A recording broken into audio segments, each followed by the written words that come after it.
I think you should try Kanban. What's that? What's Kanban? It's really cool. It's a second generation meta agile process based on the underlying. I need to work. I really thank you. No, but it's awesome. You need to try it. It will make you better. Dude, I'm working. Please, not now. I have been introducing Kanban to a lot of teams during the last 5 or 6 years, and I thought I had it nailed down. I worked together with 2 colleagues, and we created this big presentation, starting in the theory, and we got it pretty good, I think. We even wrote a book about it. But then I changed culture. I moved to Indonesia. I changed business. I'm working for the Salvation Army, and kind of people, because they were pastors and stuff. So I found myself introducing Kanban in a very different way. Because as it turns out, most people are not like you and me. They don't go to Agile conferences. In fact, most people don't read Agile blogs. They just want to work. So when I come and said, you need to try this, it's really intrusive for them. So I tried a little bit different approach to introduce Kanban. So this talk represents that. It's a very practical, hit the ground running approach to Kanban. Because I found that that's how many people actually want to be introduced to that, to a new concept. And then I introduce the theory little by little to them. So I thought we'll do that in the same way here. And when you get back home, you can introduce Kanban to your co-workers. So there will be small bus stops throughout this talk here down in the corner. So if you want to, you can go off the bus here and go into another talk, no offense. Because this is often what happens, I've noticed. You get just a short amount of time and then they have to do something else. So we have to be very particular with what we say so they don't get the wrong idea. Kanban is one of those things that people have a lot of made up assumptions about. So who am I then? My name is Marcus Hammarberg. This is supposedly me also, or the love child of Frodo and Jeff Goldblum. I don't really know how to feel about that. I work right now, I'm from Sweden, but I work right now in Indonesia for the Salvation Army there. And I promised them that I would wear my uniform there. So I'm a Salvation Army soldier, I'm not normally employed by them. Right now I work there with their 6 hospitals. I have 1 wife, and she's probably out helping someone in Indonesia as well. 2 leisure interests. Now I'm in a country that is cultivated. How many people knows this instrument? The name of the instrument is? Yeah, euphonium. Thank you, sir. I have 3 kids as well. I've been a developer since 1998, mainly on the Microsoft sphere, but I've lately checked into JavaScript and Node. But main interest for me during the last 9 years or so is how to become more effective working together, how to go faster, as we just heard about. And in doing so, I've examined agile methods such as Scrum. And if you like this talk, you can read my book about that I wrote with my friend Joachim about Kanban. So it's very much the same style as this talk. Okay. Often, when you get the opportunity to introduce Kanban or any new concept, it's not on a stage like this. You meet someone really fast. It's a little bit like speed dating, right? So you have to be a little bit careful what kind of words you get. Normally, this happens over coffee, maybe, especially in Sweden. So I can say maybe, I think that Kanban really can help you here. And they go, so what is Kanban? Why should I check that out? This is why should I care moment. So now we need to be careful here. So I practiced a couple of phrases, but this is the one I'm sticking with now. Kanban is a process improvement tool. It makes you and your team better. It's collaborative, visual, and really simple to get started with. Okay, well, what do you mean better? So we have them now. Well, that's the beauty of it. It doesn't matter what you're working with right now, because Kanban is a process to improve processes. So that sounds really interesting, but I have to go now. And that's actually the first bus stop. Any takers? No? Okay, good. But actually sometimes, and very often in fact, this is all the opportunity I get. And already on this level, as you will see throughout the talk, we have to set the tone straight, because Kanban is not the process. It's a process to improve processes. 2 weeks later, we get another opportunity. Hey, Marcus, what was that Nabam you mentioned? Kanban, yeah. The collaborative. Oh, sorry, I pushed the wrong button. Don't do that. The collaborative visual process improvement tool, you mean? Yeah, I think we might need that. But we have a problem. We don't even know what better looks like. So tell you what, give me 15 minutes with your team and we'll talk about it and I'll get you started. But make sure that it's your entire team. What do you mean entire team? Well, everyone that you need to take something from an idea to production. Well, I'm not Fred George. I don't have control over that. There are a different group of people. There are an ops department in our business. Well, invite them over. Use the Cartman trick from South Park the movie and say, there will be pie. Have food, right? In fact, that's a really good tip from this book, Fearless Change. You'll be surprised how easy it is to get people talking when there's food on the table. So invite as many as possible. Anything we need to prepare? No. Just come happy, have a whiteboard ready, and I'll get you started. And that's the second bus stop. We made them a little more interested. We talked about the entire value chain. Third date. Far from all teams have let me gone this far. I think it's super important that they are engaged in this process from the very start. So I always start with the visual part. And the first question I ask is, what do you do right now? What are you working with? How do you know what you are working with? And they might say, yeah, we have this Jira system or Team Foundation system, and this is the list of the items, and it's broken down. Okay, write everything down on a little post-it, and post it on the wall like this. You have 3 to 5 minutes. Just post it wherever on the wall or a whiteboard. And usually people, when they see this, they go, whoa, we're working with that many things? What is this? I'm working on this too. This is the same thing. Oh, really? So in fact, this is the big aha moment for many teams I met, that especially teams that have never tried any Agile method before. They have a real revelation at this point, because they can see the work. And this is one of the basic principles of Kanban, which I will repeat throughout the talk as well. Kanban starts in visualizing, making work visible that previously was not visible. So now we see everything we have done. So my next question is, but how do you know what you're doing with this? What is tested, what is completed, what have you not started yet? And the question is, of course, that you can't do that. So let's start to do that. Now, don't tell them, but we're doing a really complicated thing here. We're mapping their workflow. Don't worry, it's easy. So, the first simple question is to ask, is there anything on this that is on the board that is not yet started? And the number one tip, give them the pen. Very important that they draw the board. If you draw the board, you own it. If they draw it, they own it. So give them the pen. It's really hard, especially for me. And maybe they create a column like this, stuff that we don't do, and the rest of the stick is we simply don't know. So let's see if we can find a way to actually come up with some kind of process here.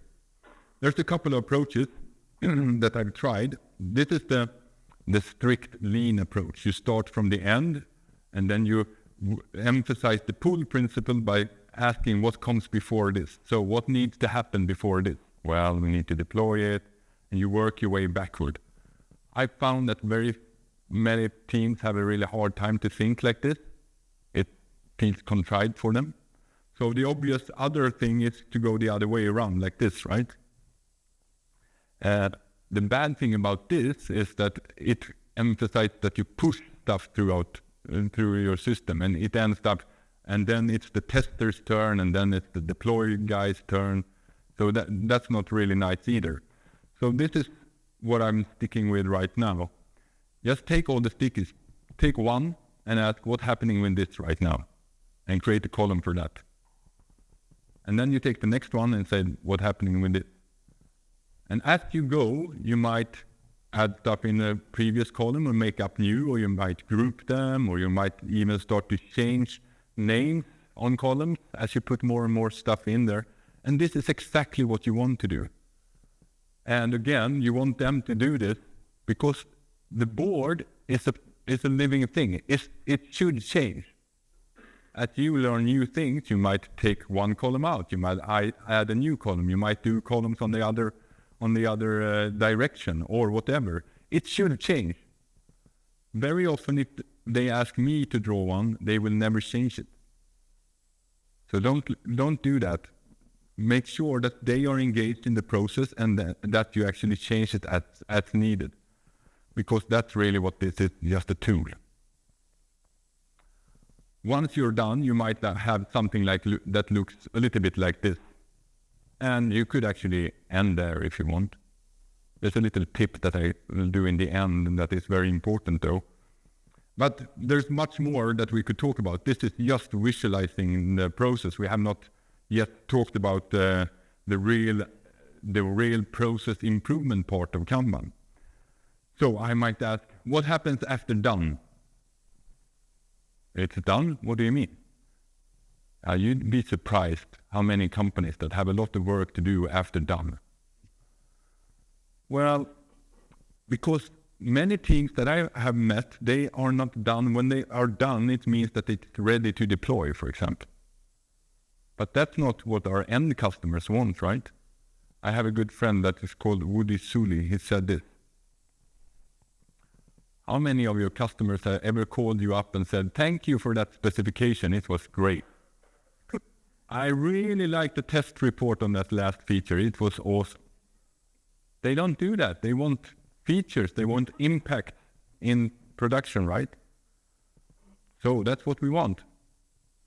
If it's not used, it's useless. So, is it really done after the product owner has accepted it? No, we need to put it in production also, but that's not really us. Okay, so who is it? Well, that's the ops guy. Okay, let's visualize that. We make a little queue here for the operations guy, waiting for ops, and we put everything that we're waiting in there. My God! Are we waiting for that many things? Yeah, some of them are years old. I met teams that have had things waiting for ops for years. And I'm like, they don't even remember this, I promise you. So, this is when Kanban starts to become, by visualizing this, we can now see we have a problem here, right? Who can find the bottleneck? It's not that hard. We see the bottleneck now that we didn't see before because now it's visualized. Maybe we should go over there and talk with them. That same company that had years worth of work in there, it turned out that they only needed ops to deploy for one single system. The other things, they were perfectly fine with them and deploying by themselves, but they had never had that conversation because they never knew the problem. It was just how things was done. And then we create the completed column here in production. So now we have a little buffer here for stuff that we are waiting for. And we can say when it's more than 8 in here, let's go over to them and see if there's something we can do to move this forward. Oh, but now we're treading very closely to theory here. We don't want to do that, so let's back up. And I might ask them, what goes on the card? And my first tip is to use a card with this size, not natural size, but this layout. But that would be one huge whiteboard, right? We need ladders to move them around. Don't do that. But you want this size, you can write a little bit more things on it, this layout, right? So what should be on the card?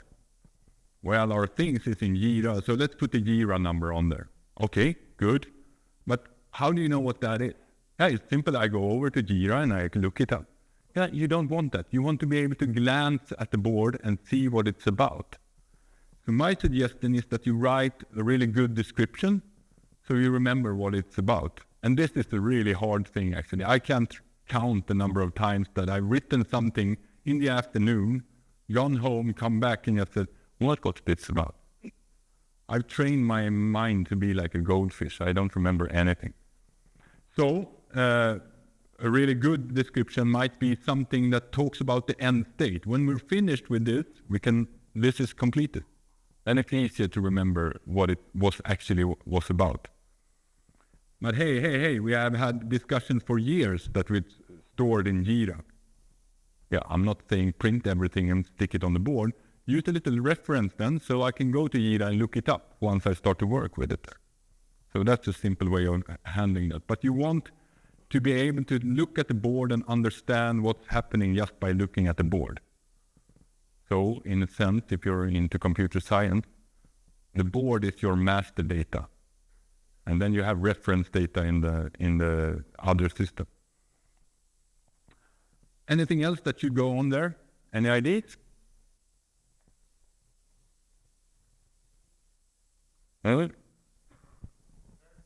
Yeah, good point. Perfect timing, sir. Who's working on this? A little avatar, a little representation of who's working with this. Don't do as my co-author Joachim did. They thought they were really funny, so they were using dogs for avatars. But it turned out really stupid because why is the schnauzer not working with this? I don't know. Can you go over to the poodle? Who was the poodle now again? So use something that at least resembles you. Yeah. Or something. Right, so you need to remember. I met one team, they had ninjas. They were the code ninjas, right? So they were cloaked. And I said, guys, this doesn't work. I can't see this. And they said, up. And you could open the cloak and look at it. Okay, that worked. That worked. Okay. Other things that could go on there is, for example, deadlines. Is there a date that we need to adjust to so we know how to prioritize? If there's other things, this is blocked right now, or this is very important, or stuff like that, put that on. One thing that I often did wrong in the beginning was that I created a little parking lot on the board. So things that are blocked, that I need to wait for, I put them on another board. Don't do that.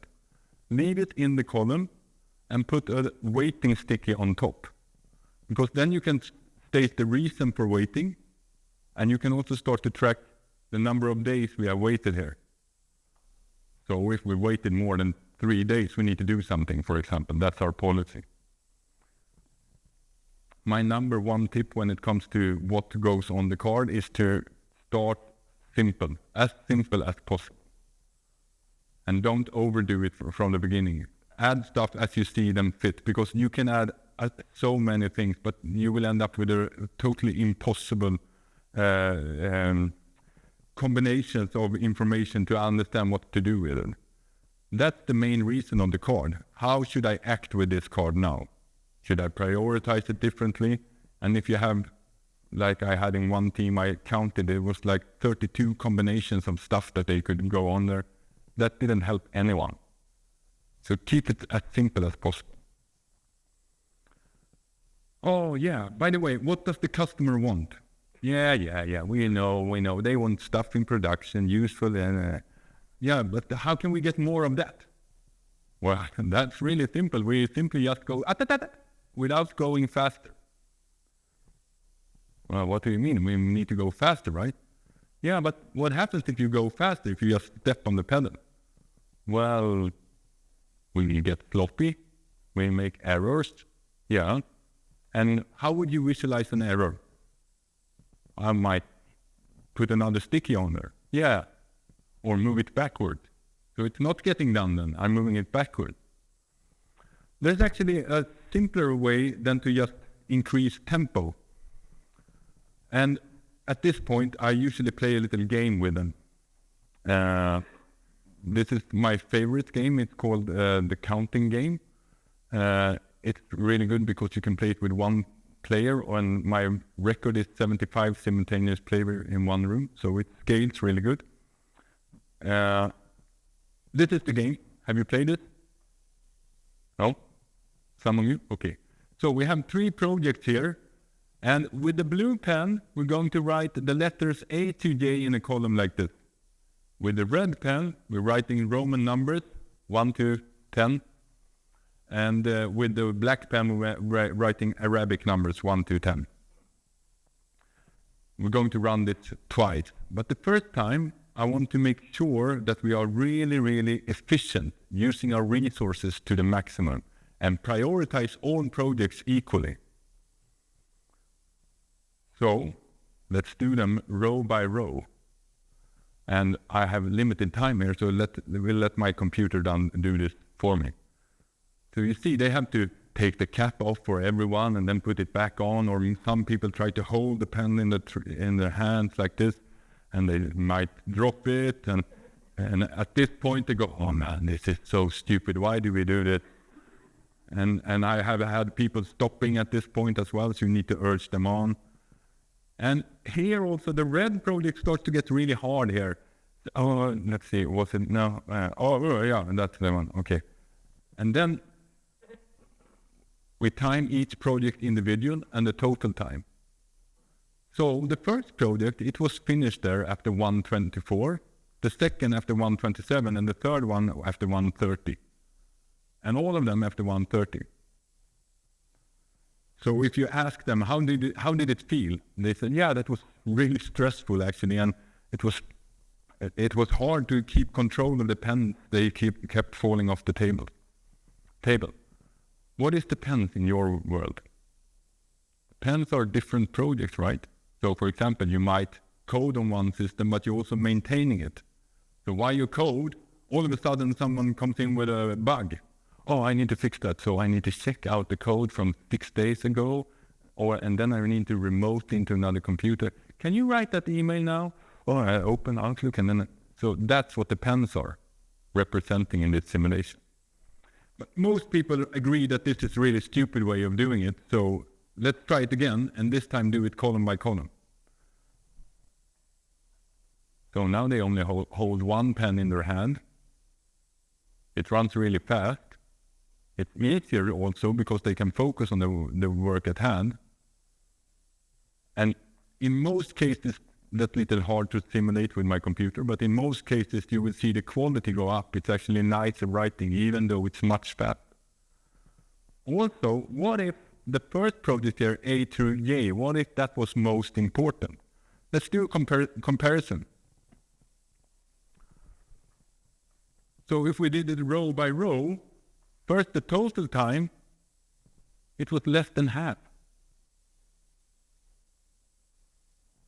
The first project, that was like crazy. That took 1:24 compared to 12 seconds. And even for the last project that was least prioritized, it's a huge difference. And I because I did it that slide, I also counted the transitions. That is, taking the pen, moving back, writing the number, moving back, and you can see the difference there. But wait a minute here, It was the same paper, the same pen, the same number of projects, the same hue. What changed? What was the difference? I heard something that sounded really nice. Process. What was different in the process? What? Yeah, exactly. We did one item first, and we completed that, and then we did the next one. This is referred to in lean communities as lowering the work in process. Some people call it work in progress. Work in process is the term I use, or WIP, WIP. It's not that one, but close. So you want that to be as low as possible.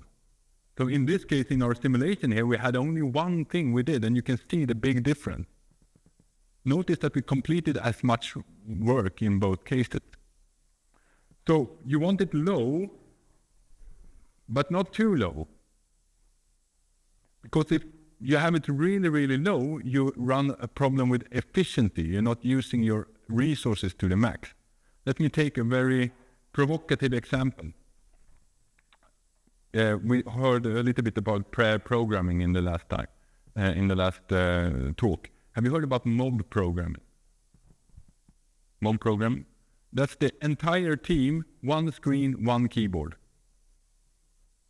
That's super effective. You cannot get more effective than that, because if I'm coding this, if I have a question, the people I need to ask are in the room and focused on the same problem as me.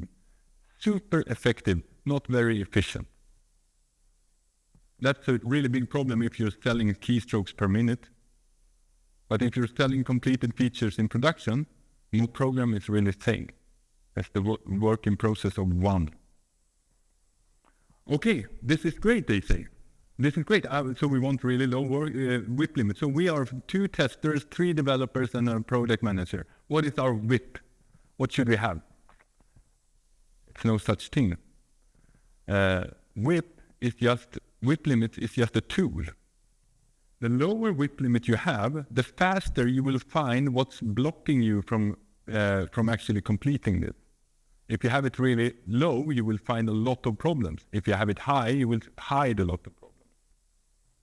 So you can't say, for this team, the WIP limit is 4.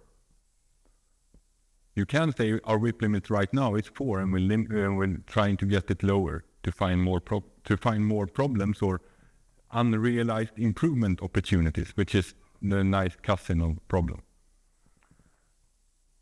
So, in fact, Kanban is not... You can't say that we are doing Kanban. Kanban is more like a shrink for your process. It helps you to improve your process.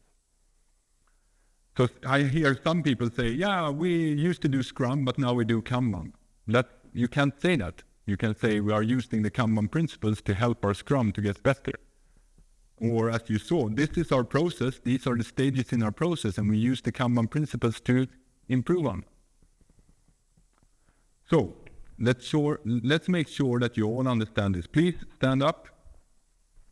Everyone, this is very important. Put your hand over your heart and repeat after me. You can't do Kanban. Everyone. 1, 2, 3. Okay, we start now. You can't do Kanban. I understand that now. The Kanban principles can be applied to any process, such as Scrum, to show you what can be improved. I will never say we are doing Kanban, nor will I ask what is better, Scrum or Kanban, and never ever say we used to do Scrum, but we're doing Kanban now. So help me God. Okay? Oh, congratulations, you're Kanban masters. So, Scrum certification is 2 days, right? So this is like 45 seconds, I think. Yeah. No, only a joke. But it's really important because this is where people trip up. They say, Kanban doesn't really work for us, or Kanban seems complicated.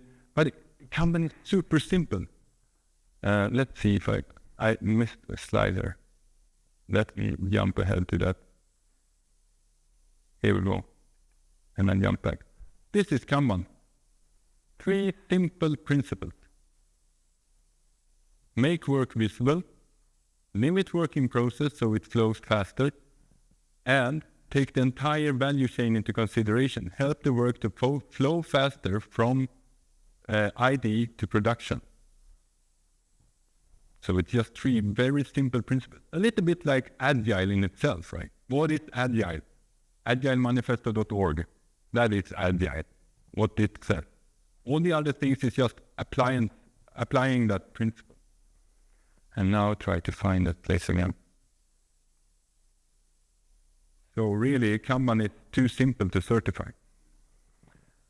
Oh yeah, but so you said that it should be lower, and now you say that we can't really know what it is. Is there anything you can help us with? Yeah, there's a couple of things you can do. These are 2 principles that you can follow. Your WIP limit is too high. If that is the case, you will find work that is idle. On our board, there will be items that no one is working on. Then your WIP limit should probably be a little bit lower. Oh, if your WIP limit is too low, then people will say, I have nothing to do. That's not bad. That can actually be really, really good. Because that, in lean terms, that is called slack, and that's where innovation often happens. Or we start to collaborate instead. Also, there's a principle that you can take on, stop starting, start finishing. That's really hard to say if you're not English speaking from the beginning, like me. But I practice. Stop starting, start finishing. That is, in any situation, we prefer to finish things rather than start new things. If we finish things, we have fewer items in process. You remember what that did with the pen. If we start new things, we have more items in process. We start a new project. And now write the numbers in Chinese letters as well. And there's some ways to find out your WIP limit. So, for example, you say, well, so we're 5 people in the team, everyone does one thing. But that's not really good, right? Because if I'm blocked, then I have nothing to do. Okay, so everyone does 2 things. But that's stupid too, because now everyone can be blocked with 1 item. I have 5 items that is blocked or I cannot finish. There's no pressure for us to actually fix any problems. So maybe something like this, 8 items on the board. Now there's a little pressure. If I get blocked, I can start new things, but I can also check with the stop starting, start finishing. Or if you're really like the code ninjas, if you're super agile, make it really low. You can't get any work done here without collaborating. But it's really good for flow. So that's just pulling a number right out of the blue, right? But the principle is shown better in this scientific approach pioneered by a man called Donald Reinhardt. So take whatever you're working with right now, 4 or 5 items, and the first thing you do is double it. So now we have 10 items on the board. Hey, nice.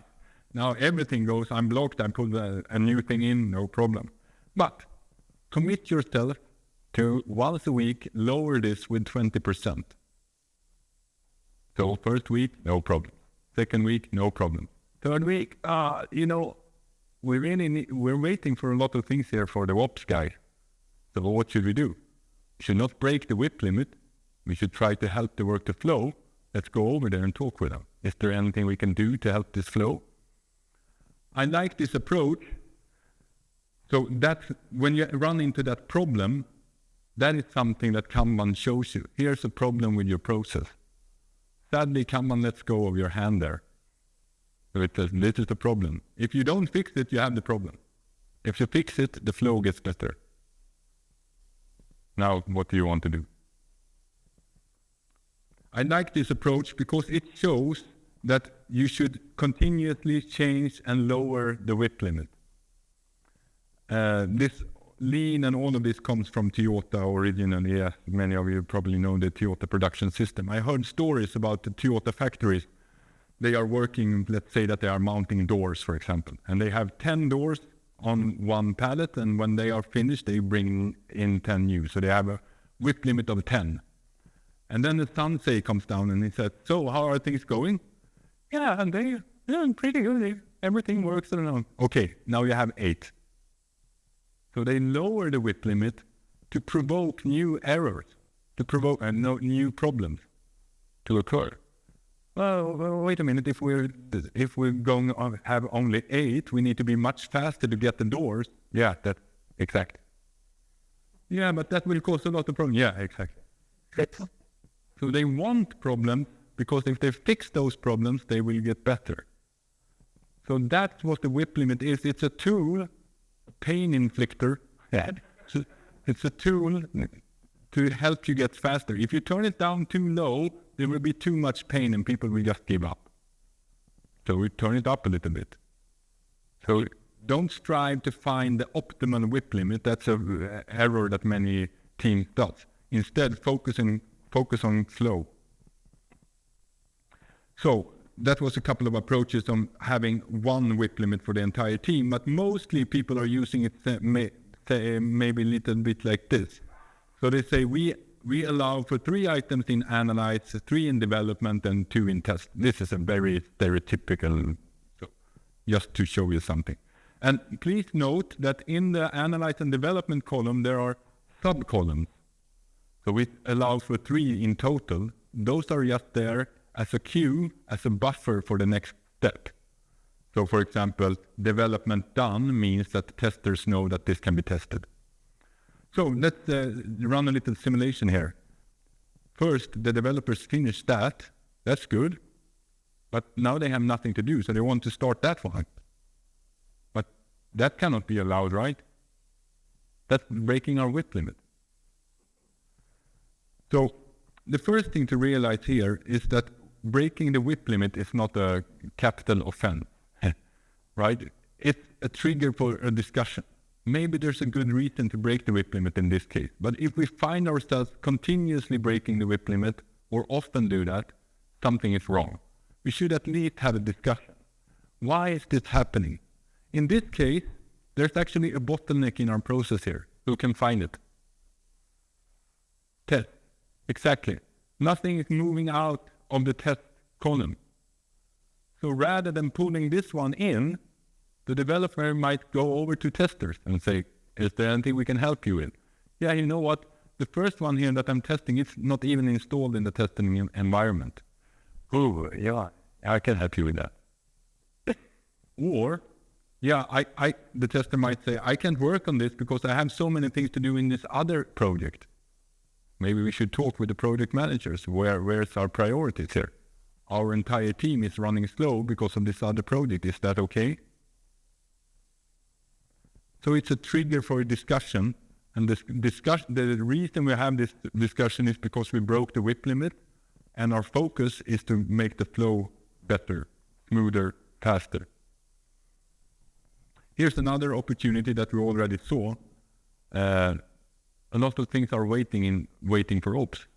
This is not how it should be. Let's go over there and talk with them. That's often my job, actually. These guys want to talk to you, and then I just go out. People pay me for it. No, but you will be surprised how often it's just they didn't know that this was a problem. Oh, as I told you, 1 out of 10 was actually things that they needed to wait. And that's another bus stop where you can actually stop the discussion, because now you have planted a lot of the reasoning about the real reason behind Kanban. Yeah, that's good, but it's very problem focused. Yeah, I know, very problem focused.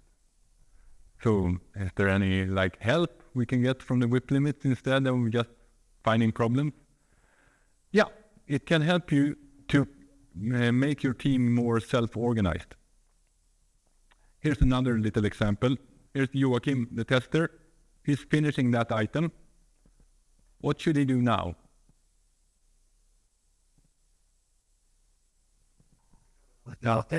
Pick up another card. From where? From done. Yeah.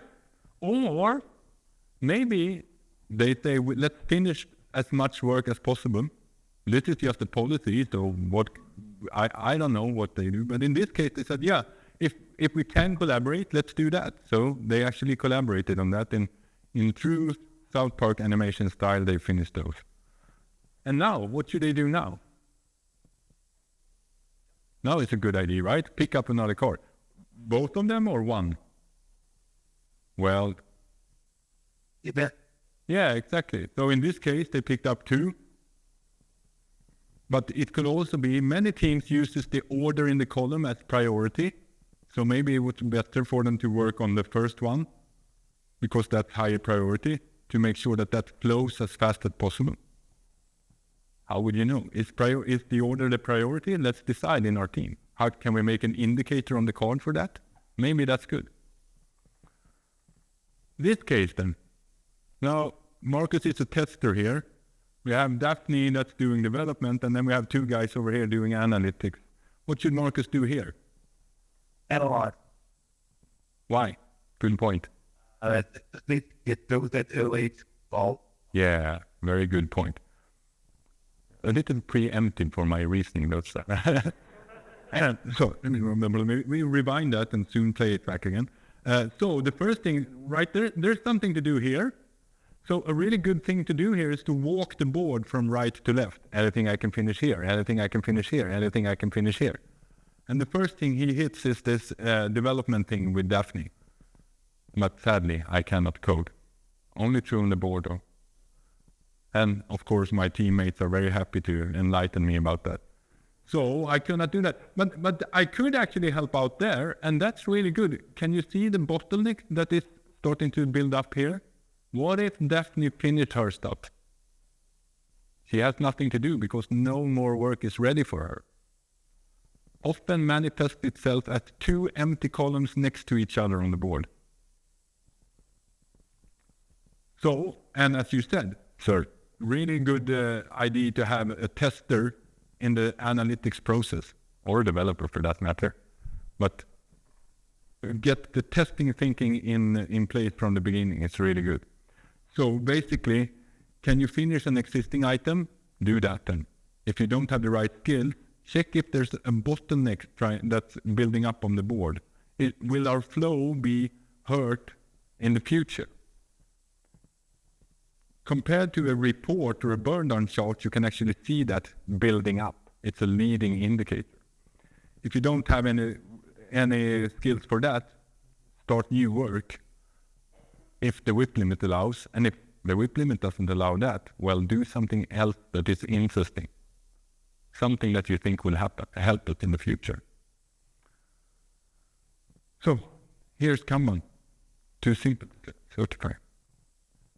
Make work vision that previously was not. Limit the work in process. Low, but not too low. You decide how much pain you want to inflict on your team, right? Not too much. Finally, manage flow with it, which is help work to flow from the start to the beginning as smooth, as fast as possible. Let that be the guiding star. And at this point, our artificial team has probably had enough already, but it's one more important thing that I often forget to do that I don't want you to do as well, and that's to make a commitment with them. Say, I'll come back tomorrow and check on how you're doing. You know Nanny McPhee? The world's greatest coach. Be Nanny McPhee. So say, I'll come back tomorrow, and then I come back the day after, and then I will meet you again after a week. Just to make sure that if you have any questions, or if there's things that they don't see, for example, make sure that you visit them again. Very often, what happens when people start using Kanban is that they break the WIP limit the first day and then go, yeah, breaking the WIP limit, really, who cares? And that's exactly the thing. Nobody cares. It's your WIP limit, it's your board, it's your team. If you don't want to get better, no one will complain. Because you drew this board yourself. And it's super simple to get lazy, because focusing on getting better every day, that requires discipline. It requires continuously thinking about quality, continuously challenging yourself. And that's why you need to be Nanny McPhee for them from the outside.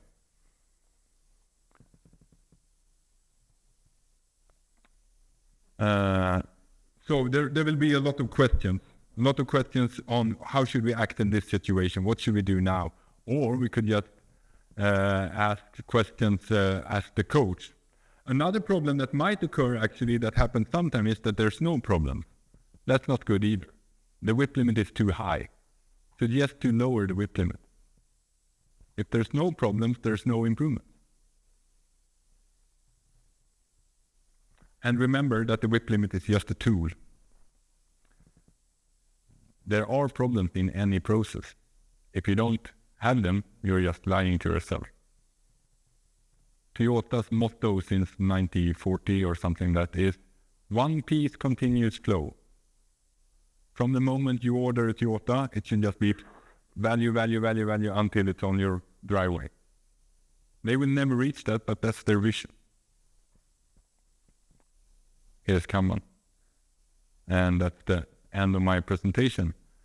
And I have very little time, so I prepared some common question here, but is there any question? Let's take questions from the audience. Any questions?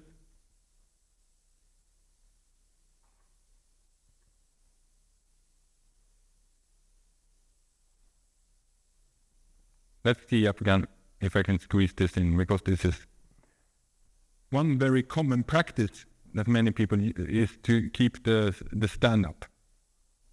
We'll do a daily stand-up every day. The difference is that you walk the board from right to left and you focus on the work instead of focusing on the teams, on the team members as you do in Scrum. So, using these principles, you can actually have a shorter, more focused stand-up than usually. And I prepared a lot of problems here, because the thing is that we can focus only on the things that deviates from our policy. So here's a lot of things that deviates, but for example, this is marked as very important, this one, but no one is working on that. Why is no one working on the thing that is very important? We have broken our whip limit. Is that okay? And things like that. We can focus on the things that deviate, focus on the smell, rather than focusing on the work, keeping everyone busy.